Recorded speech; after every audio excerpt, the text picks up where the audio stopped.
Hello and welcome to episode 18 of the Ecuador Insider Podcast. I am Jesse Bayer, joined as always by Darnell Dunn. We are the co-founders and managing partners of Abundant Living Ecuador, a real estate and relocation services firm based out of Loja, Ecuador, in southern Ecuador.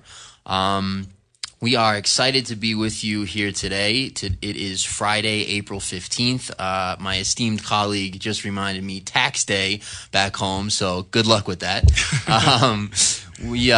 I should say good luck with that for them, but good luck with that for us, given that, all the FATCA requirements and all that kind of nonsense. But we're keeping it positive today. Really excited to be with you here today. The weather has been exceptional here the last couple of weeks after a few weeks of kind of a bunch of rain. So we seem to be back in the sweet spot here before we kind of hit our winter, our winter, your summer, where it gets a little cooler, but still obviously, not very cold. I wanted to just go ahead and we kind of said we wouldn't do this, but just get a couple of quick pieces of business out of the way. Our real estate tour is launched. We're really excited about that. You can sign up right on the website, abecuador.com. I gotta throw that stuff in there. Website, abecuador.com. That's A as in Apple, B as in boy, Ecuador.com. You can reach us as well. Toll-free line, U.S. or Canada, 888-999-0948. That's 888-999-0948. But yeah, real estate tour launched. We are really excited about that. We think it's a really cool opportunity. It's certainly something we would have taken advantage of while we were planning our move down to South America and ultimately Ecuador. So we think it's a really cool opportunity for us to meet you, but really for you to get a sense of the country, the real Ecuador, the culture, the food, the everything, as well as get all your questions answered as far as whatever they are, investing. And, our backgrounds are in investing. So Darnell comes from the financial services world. I come from real estate investing. We've been down here almost 3 years. We've been investing in real estate. We've launched a business. So, we are prepared to give you the full scoop, visa, banking, visas, taxes, investing, the whole nine, and show you the real estate market. So, we have 10-day tour. There's a 3-day coastal extension. It's an amazing way to get to know Ecuador. And we really try to do it properly, in comfort, in style to some degree. So we're really excited about that. You can sign up on the website. In addition, our relocation services is fully available now as a standalone option. So if you're moving to Ecuador but maybe haven't been here before, or aren't fully entrenched in Ecuador, or don't speak Spanish and need help, visa, banking, getting your things here, personal contacts, professional contacts, temporary housing, getting a cell phone, doing projects on your land, maybe, whatever you're involved in, the relocation services really holds your hand through all of that. And again, you can sign up for that on the website. Another quick thing I should mention is that we had been asked to partner on an auction of a giant estate in Vilcabamba. It's in San Joaquin, the Hacienda San Joaquin, which is a large, luxurious gated community in Vilcabamba. Massive estate. The auction is taking place between the 23rd and 25th of May. I have those dates right, don't I? Yeah, 23rd to the 25th of May. Online only. Online auction. The reserve price is $3.5 million. If any bids, anything over that, the auction will go off. It includes a 8,300 square foot main house, a guest house, 3-car garage, pool, massive grounds, orchards, gardens, fish ponds, river, just an amazing estate. An equestrian building as well within the estate, then tennis courts, volleyball courts, and then separate to that, there's a community center. There's 26 lots that are ready to be sold off by whoever buys the property. There's a equestrian center separate, a sales management office, and a gigantic hotel, which is not finished but could be completed and turned into a hotel spa or a mansion or whatever you want. So quite an interesting opportunity here. You can also get to that on our website as well under listings under Vilcabamba. So that should pretty much do it for the updates. Well, I do also want to mention new blogs up. 3 new blogs have been posted, so check those out. I also want to give a shout out to Ben Berger, who joined us last week on the podcast. If you missed that show, it was really informative to have Ben. Ben is the founder of MLS Ecuador, so he really has his finger on the pulse of all things Ecuador, but certainly the real estate market. So I encourage you to go back and check that show out if you haven't. And I think we'll jump right into the economy, unless you got something quick to add for the intro. Well, just wanted to drop the toll-free line I gave the toll-free. Oh, you did? I didn't. Okay. I did not give the email. I forgot the email. Okay. So go right ahead. It's info@abecuador.com. I think I do these off my head. I should write out the the intro, but it's more fun this way. So we haven't really done a show for a while. That was just the two of us. So lots of things have happened certainly since we've done the last show. There's been kind of a continued downward trend here in Ecuador. I think perhaps the place to start, and I know Darnell, you had some interest in this article as well, is the IMF has predicted a 4.5% drop in GDP for 2016. Yeah, negative 4.5% GDP print for the year. Interesting stuff. We were talking off air about this, and think about what it would be like if you had negative 4.5% GDP growth in the United States. What the news would be like, what would be going on. Just pretty incredible. You'd be talking like Great Depression type stuff. You'd Right. be talking like massive panic, like bank failures, business failures. I mean, a lot more leverage in the States, so that's a difference. But it would be and a lot more open market as well too. You've got investors from all over the world invested in the United States, whereas in Ecuador you're talking about a much smaller pond without all of the international flows as well too. So it's not quite as dire, but just a good basis for comparison, just in terms of thinking it through. The government, of course, came back and called the IMF liars and said that they were incorrect and are always incorrect, and that Ecuador will not have a 4.5% negative GDP for 2016. It's very funny. I actually have this article, and I wanted to read an Okay. excerpt from it because I just found it extremely interesting. So the title of the article is Ecuador Fires Back at IMF's 2016 Economic Forecast. They're never right, in quote. A day after the International Monetary Fund released its World Economic Forecast for 2016, Ecuador's Minister of Economic Policy claimed that the IMF predictions are almost always wrong. Now, of course, I'll give him the benefit of the doubt because that's what he's supposed to say. Here's where it gets interesting. He says, he quotes 3 different examples. He says, quote, in 2008, they said our economy would grow 2.9%. It grew 6.4%, he said. In 2009, they predicted negative growth of 2%, but we ended up with positive 0.6%. And in 2011, they said we would grow 3.2% when the final growth was 7.9%. Going back 13 years, they have always gotten it wrong, and they're always underestimating our economy. Now, say that's true, and, I won't disagree with them totally and say that that's not right, and I haven't researched it to know. But if you just look at the spread between these differences, what was the most they were ever off? Maybe, 2, 3, 4% at most. So if they're saying that it's going to grow negative 5% and they grow negative 1%, is that a victory? Is that like they're wrong? Sure, the number would be wrong, but the overall sentiment, I would say, totally matches a negative 4.5% GDP growth rate. So it's, and you're also pulling out just 3 years here.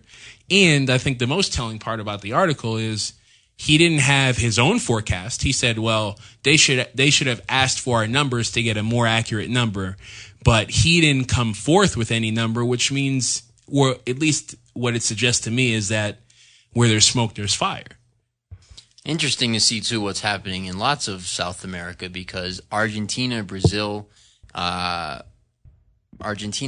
this is a typo. It says Argentina, Brazil, and Argentina. I wonder who they meant, because it says 8%. It must be, boy, I shouldn't speculate, but it's probably... Well, you could take that number out and plug in almost any country, and that's the point I wanted to make. But I'm reading from the same article where they made a typo. So it's Argentina, Brazil, and some other country, and it's 8% drop. I don't know. Venezuela is probably worse than that. Yeah.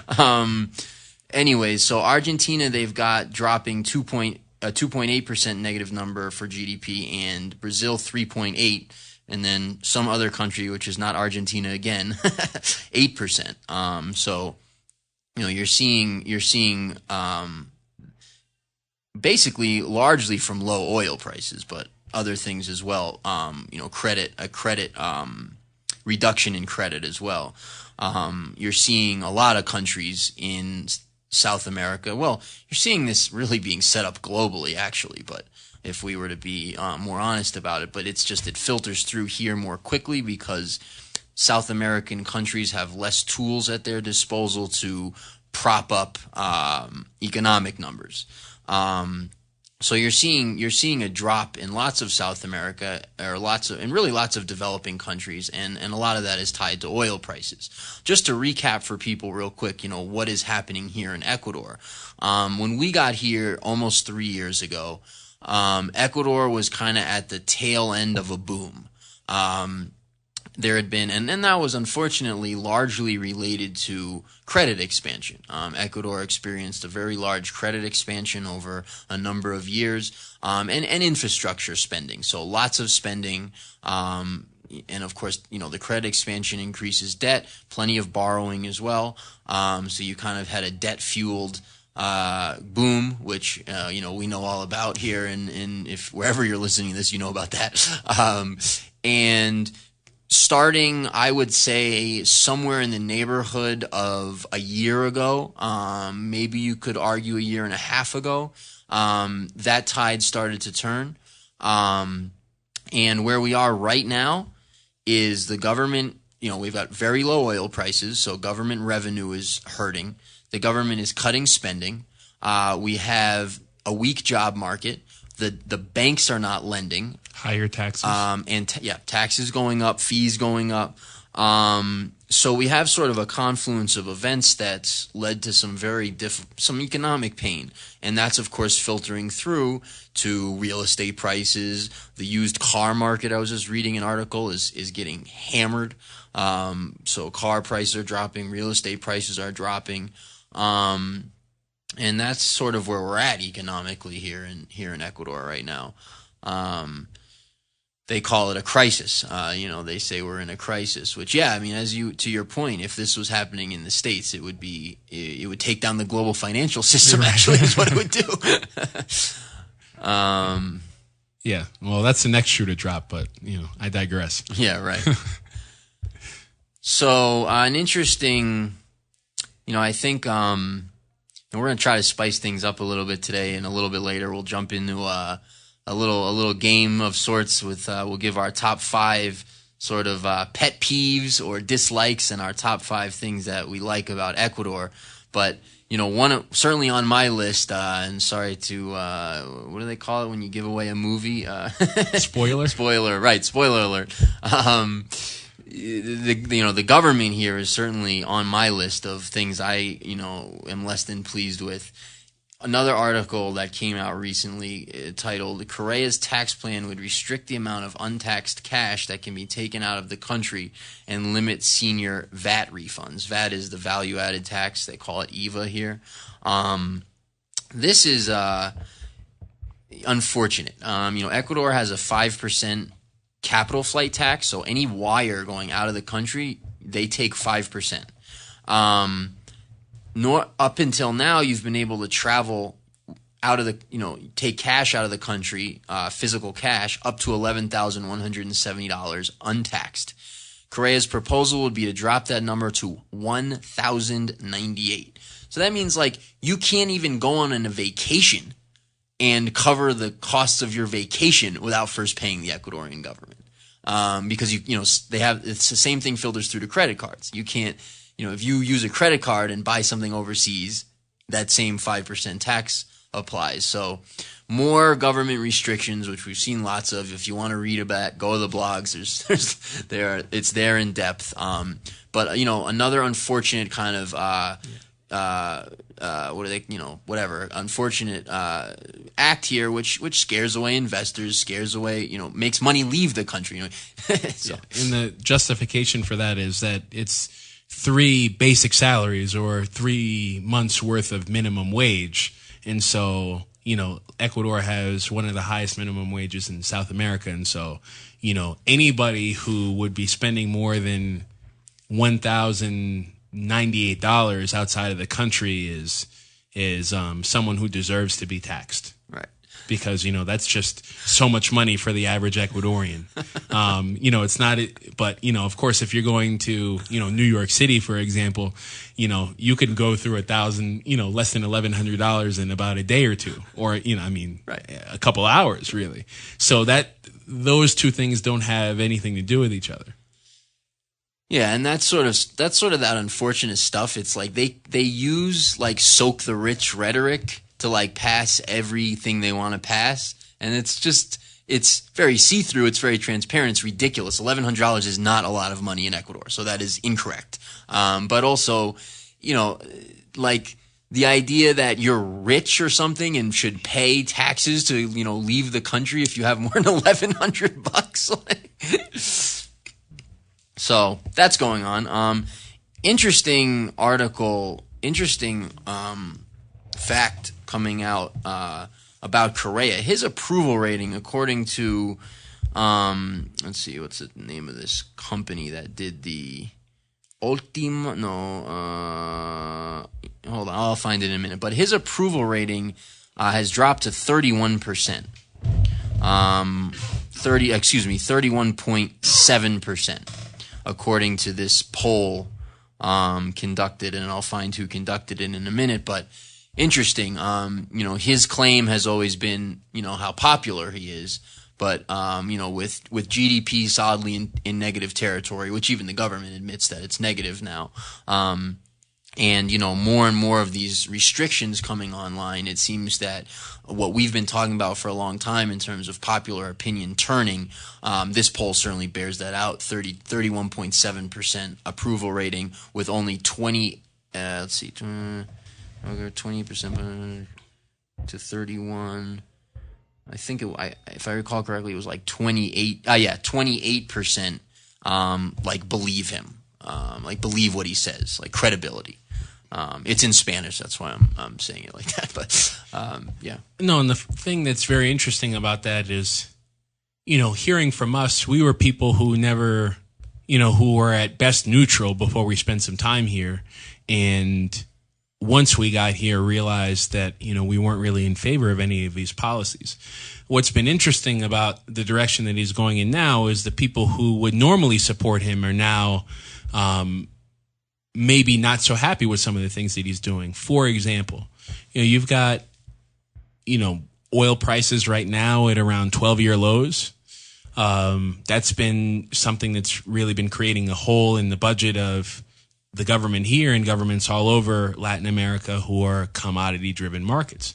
Well, just very interesting when you think about Correa coming out years ago, maybe this was 2007, 2008 timeframe, where he was looking to raise money from the international community to protect one of the national parks in Ecuador called Yasuni. From oil drilling. Yeah, from oil drilling.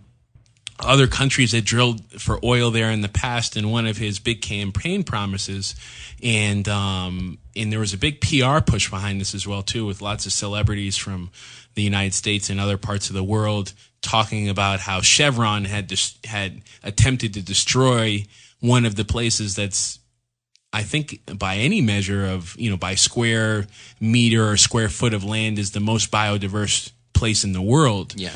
That they were destroying it, and that the global community needed to come together and make sure that this place was protected. And he had gone out and started to try to raise money from developed countries to step up to the plate, to donate money to Ecuador, basically to compensate them for leaving Yasuni untouched. Well, now with oil prices around $40 a barrel, he's now drilling there.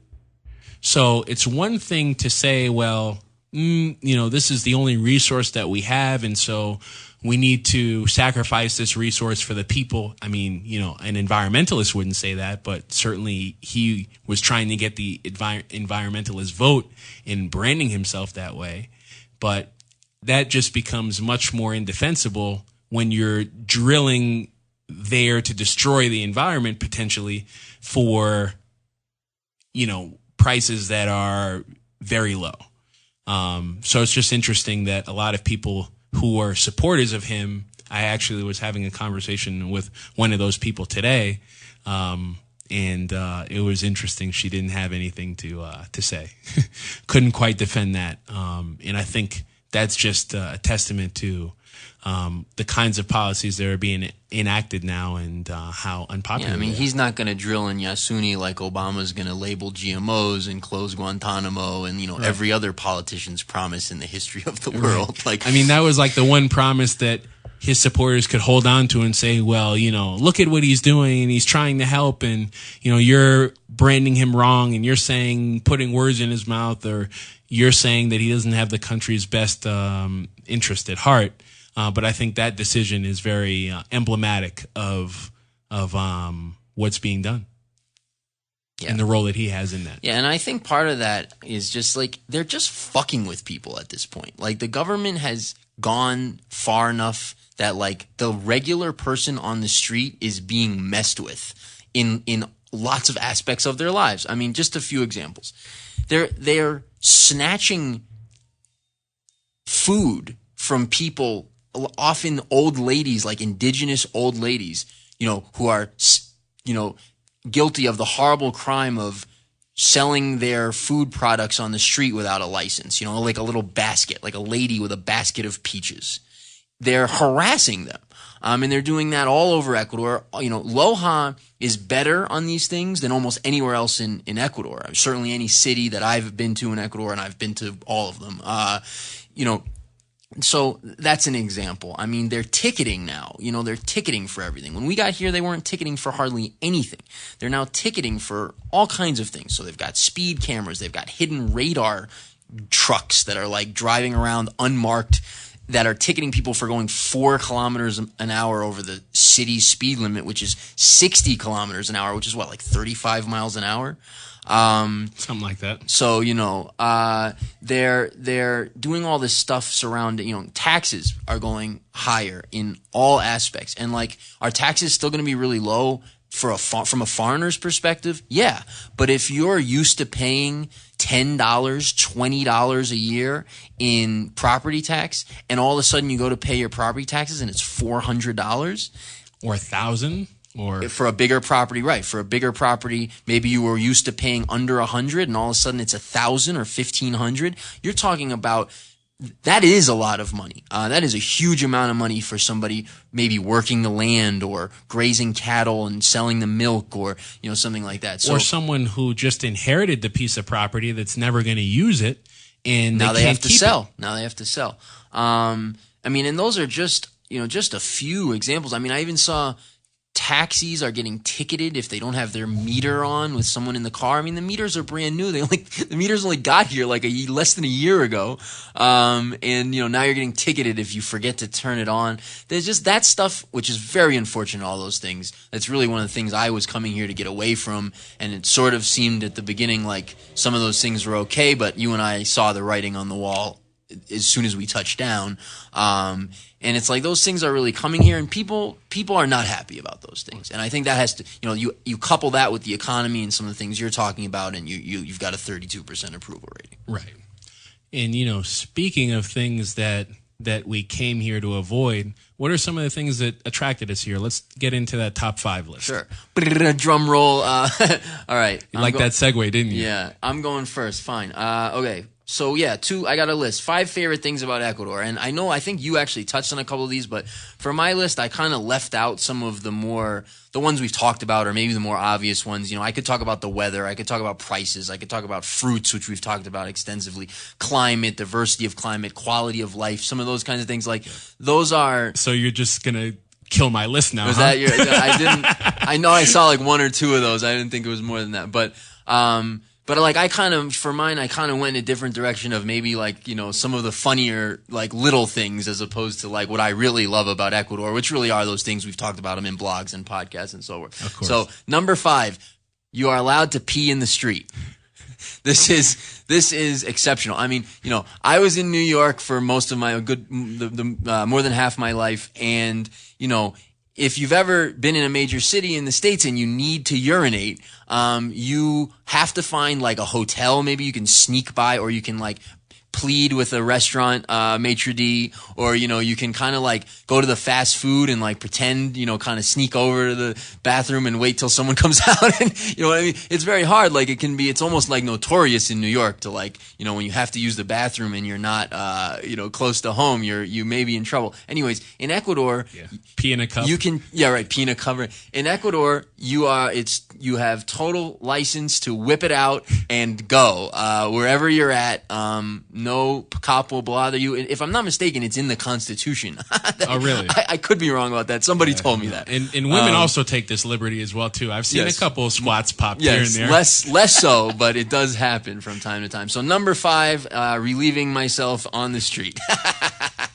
No, and I'm of course half joking. I mean, you have to have some discretion, but it is not much. It is not illegal. No, and if it's Sunday and you're Ecuadorian and you're 8 pilsners deep, you could do it in the middle of the street, facing the traffic, and nobody would bat an eye. So number 5, peeing in the street. Number 4, drinking in the street.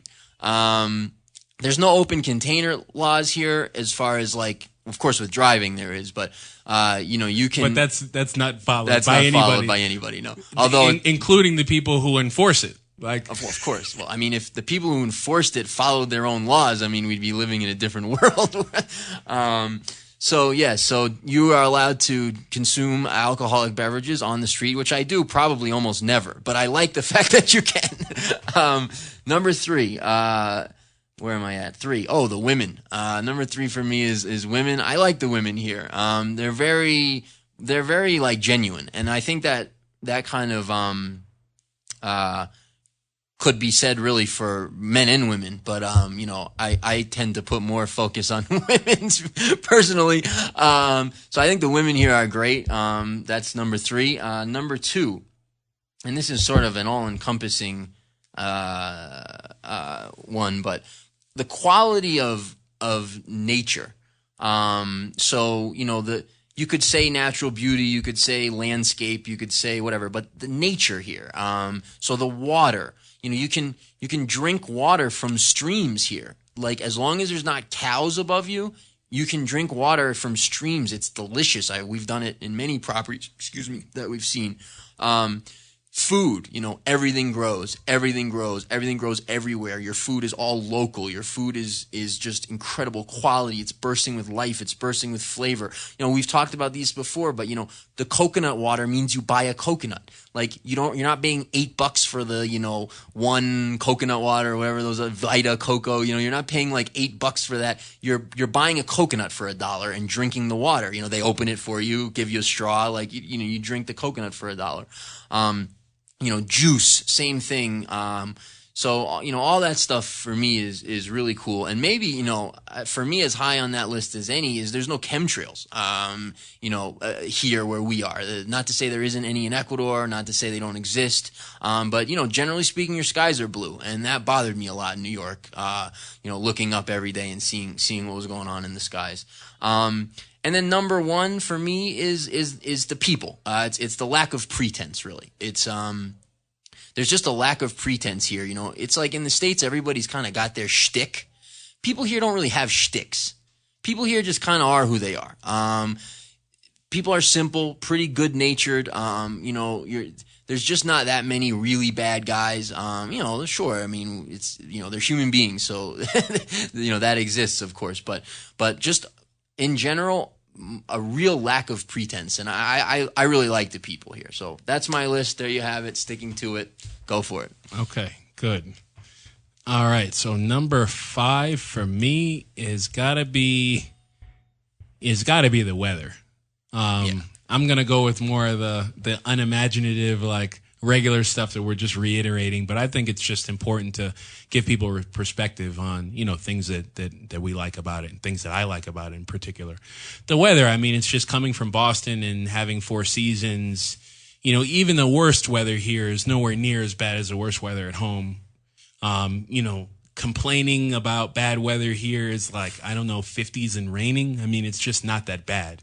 And good weather here is just some of the best. It's just a climate that's, 75 to 80, not a cloud in the sky, and just like a cool pace of life and everything that just makes the weather that much more enjoyable. So, number 5 for me is the weather. Number 4 is the landscapes. I mean, I remember, and it's like you live here for a certain period of time and it kind of loses its luster in the sense that you're not as in awe because it's just something that you experience every day. But thinking back to when I first came here, just that drive from Cuenca to Loja, we actually rented a car when we were doing our whole tour. And almost crashed within 5 minutes of being in it. Whew.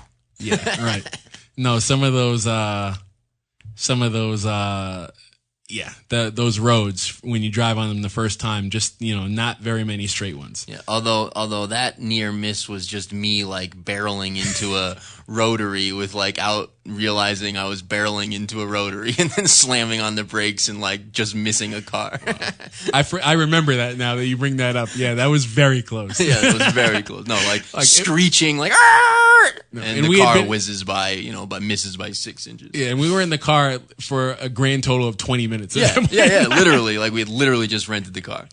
I remember asking you, like, right before we rented it, if you wanted the insurance or not. And you were like, yeah, let's go ahead and get the insurance. And that almost became a very good decision. Right. Hilarious. So, yeah, the landscapes here are just incredible. Number 3 has got to be, specifically here in Loja, the proximity to everything. Yeah. I mean, you're an hour and a half away from the rainforest in Zamora and Podocarpus, the entrance there in Zamora, which is incredible. You've got Podocarpus being the national park that's in this area. Right. Then you have another entrance that's closer to Loja that has the land is completely different climate, completely different vegetation, and that's about 20 minutes away from downtown. You've got beaches that you can get to in 3.5, 4 hours. Let me just interject real quick. So the difference there is it's because you're Sierra versus sorry, I'm blanking here. Sierra versus Amazonia. Yeah, but okay. Rainforest. Yeah, so he's talking Zamora entrance versus Loja entrance. The difference. So you're that close. We're in the Sierra, but you're that close to the Amazon area, and so that's the difference in that vegetation. Right, and then you're also close to a metropolitan city like Cuenca, which you can get to in less than 3 hours. That has everything. So you're not too far away from the airport here, from downtown Loja. You're looking at 40 to 50 minutes, and you can get to either one of the international airports in Guayaquil or Quito and travel out of the country or travel by air to any of the other national airports throughout the country. So just being so close to so many different environments and being able to whether you're flying or driving to just change your landscape in a very short period of time, that has to be number 3 for me. Number 2 is the coffee. I'm a big coffee drinker, and Ecuador in general, but Loja province specifically, being the largest in land area with an incredible variety of different elevations, just has some of the best coffee you'll ever have. So that's something I really like about living here. And number 1 for me is just the access to fresh fruits and vegetables. Yeah. at just a price that you just couldn't be matched. I mean, probably other places in the world, sure. But maybe Guatemala or something. Yeah. But, a place that I would actually want to be. Yeah. I mean, just incredible access. And I've tried so many fruits that I've never heard of before, and never even seen, that are just incredible. One that I didn't even know actually existed, or that was a fruit, dragon fruit. That beverage company Sobe, they make like a dragon fruit drink. Yeah. And I'm like dragon fruit, like what's that? Like I've actually had a real dragon fruit. Is that the yellow one? Which one? Yeah, it's yellow, but they also, in Asia, they're pink. Oh, okay. There's different varieties, and the ones here are yellow. A property that we're in the midst of closing on has a small farm for them. They're called in Spanish pitahaya. It's a cactus. You cut it open, and it's got some flesh with some seeds, edible seeds in the middle. Very good. Yeah. But you can't. They're kind of a digestive, so you can't eat more than two without. Oh, is that right? Yeah. But you want to. But like, yeah, they're really good. Yeah, it's like it'd be like eating 3 bags of prunes. Like, don't do it. Well, so that's my top 5. That is a great list. I am I'm not a big coffee drinker, but outside of that, some of the things I love about Ecuador as well. The Oriente, or Orient in English is the word I was looking for. So we're in the Sierra, in the mountains, but we're just a few minutes away from the Orient, which is the rainforest. Right. Okay, so the other side of the coin, top 5 list of pet peeves or worst things about Ecuador. Number 5 for me is there are no casinos. And this was a heartbreaking discovery when I first got here in 2013, because I had read about the casinos and there sounded like there was good ones. And, sometimes I like really superficial things. I like to go to a casino and sit on the beach and, drink and those kinds of things from time to time.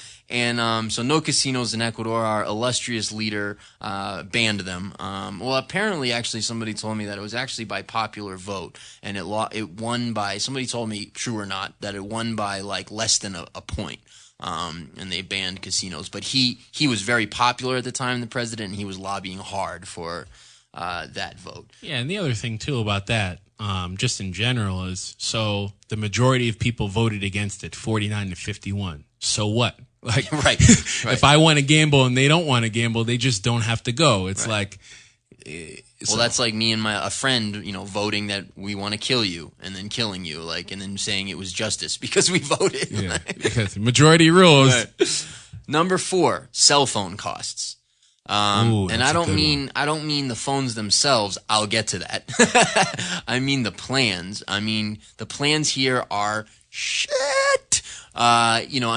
Coming from the States, I'm like, all right, I had an unlimited plan in the States. I paid around $100 maybe for my minutes plus my data, and I had unlimited data, and you could do whatever you wanted on your cell phone, without being connected to Wi-Fi. So I'm, the idiot American, and I get here and I think I'm going to do the same. And after we spent 3 days trying to get cell phones, when we finally did, I put a bunch of money on my phone to have data, and the next day I think my data was gone. And I then spent the next 2 months putting, exorbitant amounts of money on my phone, thinking there's something wrong, I can use the data. But as it turns out, data here is just 50 times more expensive. So there's no such thing as an unlimited data plan. We have a really good plan. What do we have, 2 gigs or something? 400 megas we have. Is that it per month? Really? Yeah. Holy God. So we have a really good plan. There's higher ones, I think, but not much. Not much higher. And then we've got unlimited minutes between the people in the company, the people in the plan. So and then we've got, to call outside of that, 143 minutes. Yeah, and that's $60-$70 a line or something. Almost 70. Almost 70. And so you want to watch YouTube videos or something, you want to surf the net, while you're not connected to Wi-Fi, good luck. Phones aren't for that. It's a luxury. Yeah, right. That's for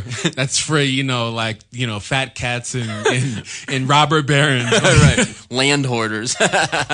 Right. So, and forget making a Skype call or something, God forbid. But the internet is great in your house, but as far as cell phone costs are a pet peeve of mine. Number 3, lack of high quality dining options. And now, is that less so in Quito or Cuenca or Guayaquil or Manta? Sure, but still, even there, your best food options in the best restaurants in the best cities are still going to be Ecuadorian food. I like it. I would really enjoy those restaurants. I've eaten at some of them. They're delicious. I really miss bagels and Nova and cream cheese from Barney Greengrass. I really miss a steak from Peter Luger's, a pizza from DeFara, and good Italian food, Greek food, Jewish food, even good different types of Asian food. I used to like Korean food. I used to like to go to the Korean neighborhood in Manhattan and get Korean food. So yeah, the food, and I'm a little spoiled. I was in New York. I know people who have come here from, like the middle of the country who have told me, the food's great and these restaurants that I think are terrible are really good. So, I admit that I'm a bit of a snob in that way. But, yeah, I mean, if you're coming from, Bloomington, Illinois or something no like that. No offense to all you Bloomington, Illinoisers out there. No, I know Illinoisers. But Gary, Indiana. Yeah, right. Right. Places you've been, right? Yes. Yeah. Used to do business in those. Yeah. No, I've been to Gary. I have not been to Bloomington though. But yeah, I could name a couple of towns in Indiana or other places in the Midwest that are like, Yeah, the food tends to be more like plain, right? I've never really been out the Midwest. Salt, pepper, and ketchup. Baby. Yeah, right. So lack of high quality dining options. Philly. What I would do for a Philly cheesesteak from Philadelphia, yes. So number 2, creativity / work ethic. There's just like a lack of creativity here, and that's borne out in something you brought up to me earlier today, which sort of reminded me of this when I was putting this list together. And I think we've talked about this before, actually, but it's like the Ecuadorian business model is like, take a look at what your neighbor's doing and then copy it exactly and then rent a spot literally next door and open the same business. So you'll have 5 hairdressing places within a block of each other.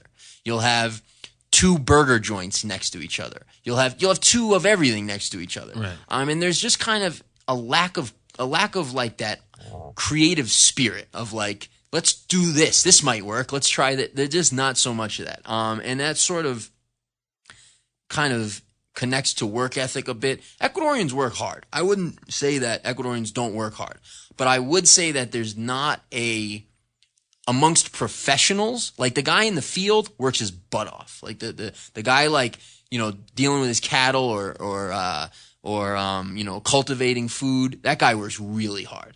But like amongst the professional community, there's almost a sense of entitlement.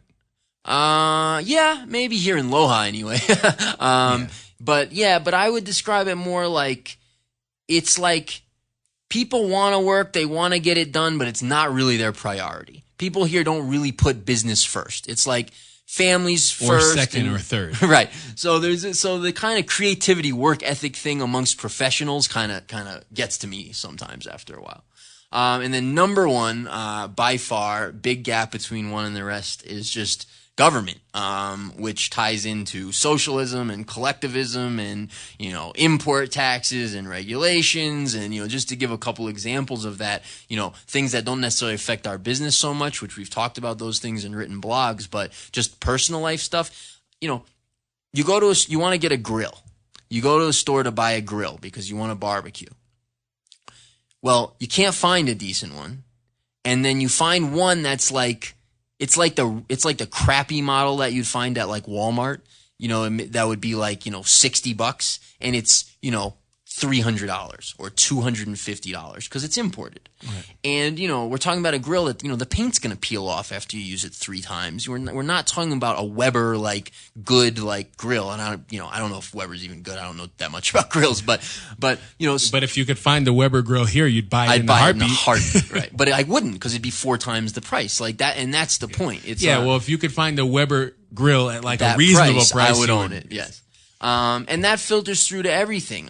So, I know you might, I don't know if you're going to touch on this on your list or not, but, cars and clothes and anything you want to buy, because there's a 12% value added tax, and then there's the import taxes, and then there's the restrictions. So you've got, wood is really expensive, and you can't own guns. That's another thing. I'm a believer in liberty of all kinds, and you can't own guns here currently. And just the prices of imported goods and the whole like socialist collectivist crap would definitely be my number one pet peeve. So what was number one again? It's a lot of things lumped into there. Right. Good. Okay. Well, I'll go into my pet peeves. Number 5 on my list is just people's attitude towards time. And I've adjusted to it, so it's not a real big deal. But, somebody says they're going to do something at one time, and it very rarely happens. And sometimes that, when it's just me and the other person, it's not a big deal. You can just sort of work around it. I think the most challenging part from running a business from that perspective, or being a business owner from that perspective, is just, hey, I've got a client, I've got somebody who's got a different set of expectations coming in here, inspecting for things to go a certain way, and they don't, and I don't have control over it because, I'm in somebody else's country, and that's how things work here. So it just requires a lot of just managing situations and managing expectations of the person who's coming in. That can be a challenge, and it's workable, so that's why it's number 5, but not one of my favorites. Number 4 is, I would say, just that culture that you were talking about, the culture of just the collectivism here, and that we need to decide what needs to happen as opposed to me deciding what happens with me and the other person deciding what happens with them. And it just happens, it especially happens in a way that where you're not even really connected with the person in a certain way. So from my perspective, there is no we. Like, it takes a long time in a relationship, friendship or otherwise, to get to the point where it's we. And and you don't ever let it get to that point. Well, this is my personal list. Yeah, right. So the culture from that perspective of just group thinking, we do things together, and we, like, that ain't for me. So that's I think that was number 4. Yeah. Yes.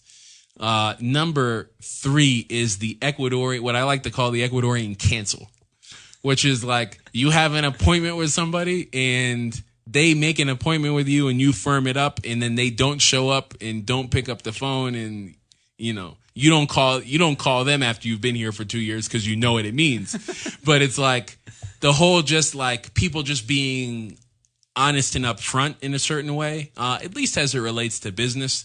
The personal stuff is kind of like, the personal stuff is personal, and people handle personal things differently. It wouldn't be my preference in a personal setting, but I would take less offense to it. Whereas like in a business setting, there's more people involved, there's more expectations, and it's just kind of the public sphere is what I'd like to call it, where it's just, to make things happen, you just need to have a common set of like, hey, like, we do this at this time. And so just being like, oh, like, I don't want to do this. So instead of calling and giving you some advance, as to like plans have changed, I'm just not going to call you. Like that doesn't sit well with me. Not a fan of that. Number 2 is, and this is going to sound bad, I'll explain it. It's just funny, but like, Americans, or I'd say, you could say foreigners, but I would say more specifically Americans in Ecuador in general. So you mean like you and me? Yeah. Yeah. Other than you're not one of these people. Are you? Everybody else? No, I'm not.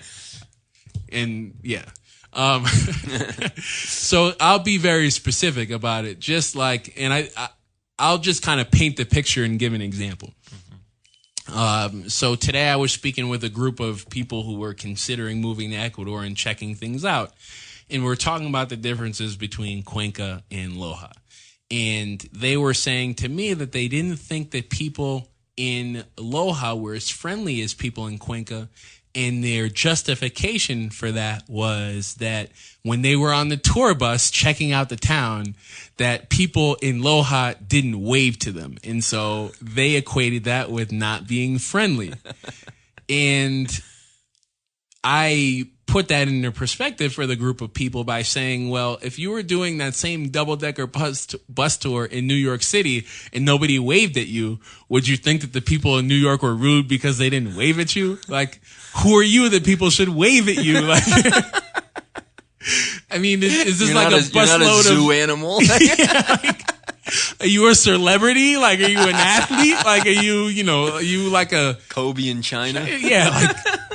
Who are you that people should be waving at you on the bus? Like, I don't know. I think that waving, like, that happens when people are anywhere. You know, a tourist anywhere in the world, that could happen. Somebody could, like, wave at you. Like, it could happen. Like, but it's kind of, I guess the point that I'm trying to make is that it's kind of a sense of entitlement in the sense that, like, I'm in your country, like, you should be really interested in me, or you should want to know why I'm here, or you should want to say, hey, thanks for coming to my country. We love having you here. Like, you're not special. And it just, to me, it just is like, you know, get over yourself. Well, I'll give you a quick example, and I think there's 1,000 of them that we could point to. I'll give you a quick example that I had recently. I was traveling to Guayaquil, and I was coming back to Loja, and I was at the airport in Guayaquil, and I was standing in line, and there was an American guy, and he was kind of, in a certain sense, your like prototypical middle-aged American guy, like, you know, a little pot belly, glasses, had on like the khaki shorts and like tennis Tommy shoes Bahama kind of thing. Yeah, kind of Tommy Bahama shirt. Like kind of your like, you know, stereotypical like, you know, middle-aged white male American traveler kind of thing. And he's in the line and he's there's a kind of a thing in Ecuador, like people in Ecuador don't raise their voices. People in Ecuador, in their house they do, but people in Ecuador don't have public disputes. Like you would never get into a verbal shouting match with a sales clerk, or, you know, you just don't do that. You just don't do that. I mean, everybody's polite. Now, less so on the coast, sure, absolutely. But even there, you don't just like start raising your voice to people. People just don't do that here. So, you know, I came from New York where that's completely acceptable. Even in Boston, I think that's pretty acceptable, right? Yeah. So, I mean, that was an adjustment for me. But like, you see how the culture is that you're living in, and you adjust. Otherwise, you know, you're not going to like it being somewhere where you can't adjust to the culture. So anyway, so the guy's in the line, and he shouts at this Ecuadorian person who's like, he's not really security. He's like managing the line for the airline company, and he starts shouting at him in English, and the guy's like, you know, 20 feet away, from 15 feet away, 15 or so feet away, and the guy doesn't speak English, and he's in Ecuador, like, you know, he starts shouting at the guy he's in in an English. Airport, so I mean, if you work at an airport, you need to speak. Right. Yeah, and that's actually largely true, but like this guy didn't speak English. And I was not. I know you were being facetious, but most of the airline. If you're going to run into somebody in Ecuador that speaks English, you know, they could, you know, most of those people will work at airports, but that guy is not that guy. Right. And it was just so out of place for Ecuador. Like you just, you know, the poor guy like looks at him like, oh my God, why are you screaming at me? And then the guy comes over and like to talk to him because he's 15 feet away. You know, the guy comes over to talk to him, and the guy starts talking to him very loudly in English, and the guy says, I don't speak English. And the American guy looks back at him. Yeah, he looks back at him with attitude, and he goes, well, I don't speak Spanish, like as if like the guy's an asshole for not speaking English in Ecuador, a Spanish-speaking country. So, and there's 1,000 examples like that. But I mean, I've come across that too, of like, you know, there's definitely like a sense of entitlement amongst some amount of foreigners here that is a turnoff. Right. And I don't want to come across as like the guy who's like, you know, there's like that other person on the other side of that spectrum who's just lots of them. I'm coming to Ecuador and I'm going to be Ecuadorian. Right. You know, that person probably listens to a lot of NPR and like all that other stuff. And it's like, I don't want to come across as that. I just, you know, I think there's a happy medium. Yes. You just, you know, you're not trying to not be yourself in another country, but you're striking a healthy balance. And the last point that I'll kind of wrap up with is like the guy or gal who's like, I'm from America, you're from America, so let's be friends. Like, tell me your life story. That might be your biggest pet peeve. Like, you don't like that. And they seek you out. Because I don't like it. Of course. Law of attraction, baby. So it's just it's going back to that whole, New York versus Ecuador, like going down the street in a tour bus thing. It's like, if we weren't going to be friends back home, why would we be friends here? It's kind of like it's like, I need you, you need me, so let's enter into this codependent relationship. It's like, thanks, but no thanks. Does that go back to the we for you? Yeah, I guess you could say. Are they trying to make it a we? Yeah, and like we needs to happen naturally. We can't be forced. And if we're forcing the we, then it's going to be me forcing the we, like not you. And which I'm not going to. So that's that. So number 1, drum roll, please. Can't buy stuff. I don't like not being able to buy stuff. Call me shallow. Call me materialistic. I'm okay with that. Call me shallow and materialistic when I can buy the stuff I want to buy. That's fine. I think that's a fine trade-off for me. So, I've been in the market for a car, and I've been looking around for cars. It's depressing. It's depressing. And you're talking about cars that are in excess of 20 years old with hundreds of thousands of miles. Literally like 150,000 miles. 150,000 miles that somebody is trying to get you to pay more than $10,000 for. Well, and not trying. I mean, that's what the market is. Yeah. $8, $10, $12,000 for a decent car, but a 20-year-old 150. A decent 20-year-old car, a good deal is like $8,500. Oh yeah, you're doing well. It's like, oh, like, I'm going to talk to this guy. Like, this is going on the checklist. Like, I'm saving this to, like, I'm going to get back to him because, and then I'm going to try to get him to give me the car for half, maybe. And, like, maybe that would be close to how much I would pay for it back home. So, those kinds of things. Cars, liquor, a nice bottle of Grey Goose or what have you. I guess this is, me in my snob moment right now. I had to have one too. Clothes, for sure. Yeah, just being able to buy nice clothes at a reasonable price.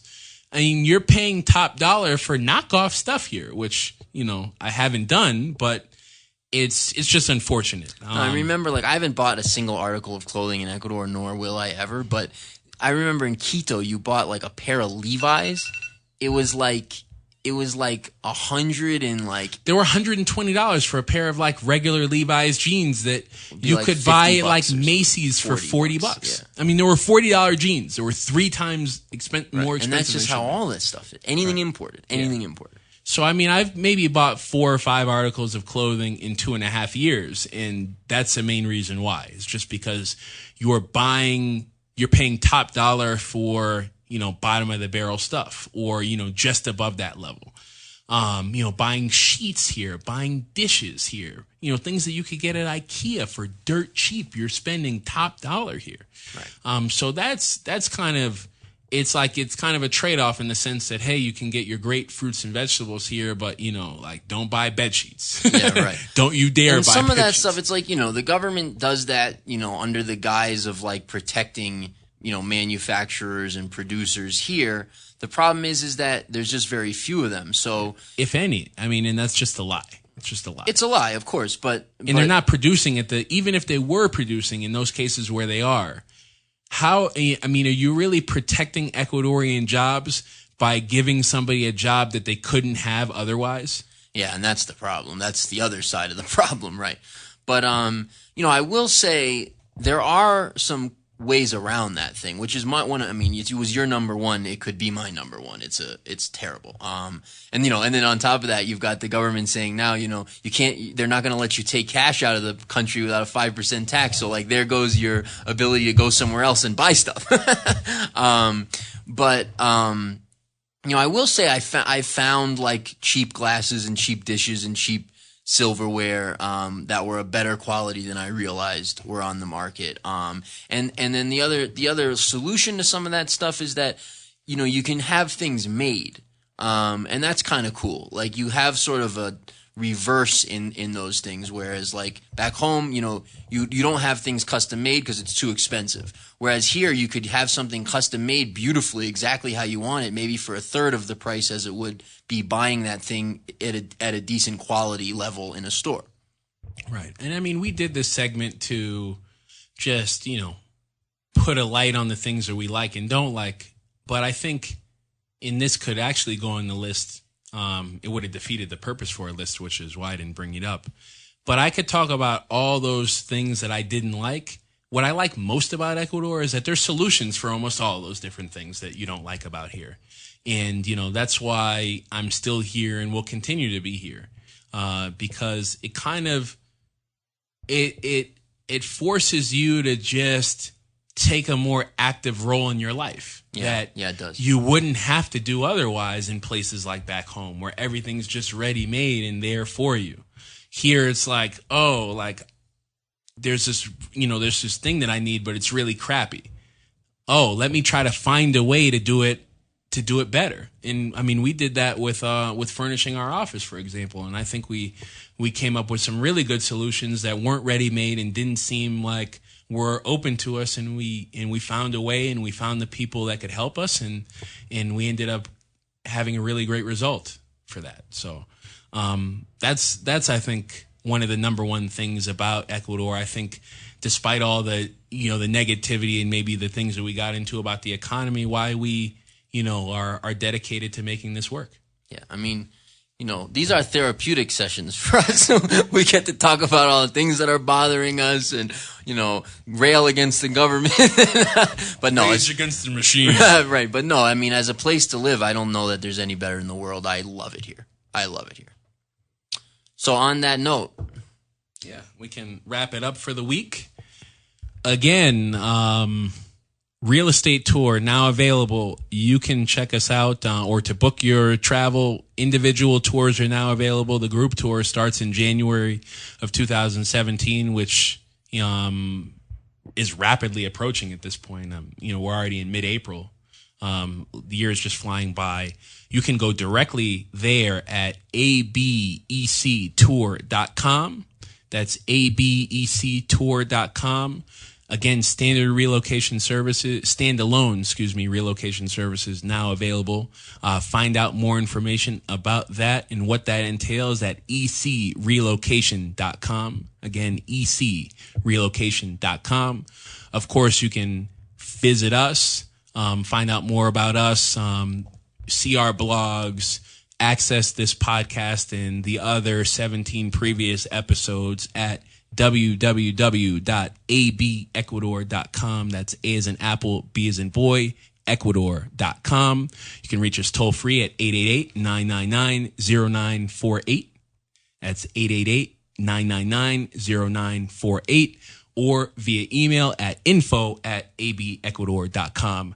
Thanks for joining us this week, and we'll catch you next week. Thanks again. Take care. Bye-bye.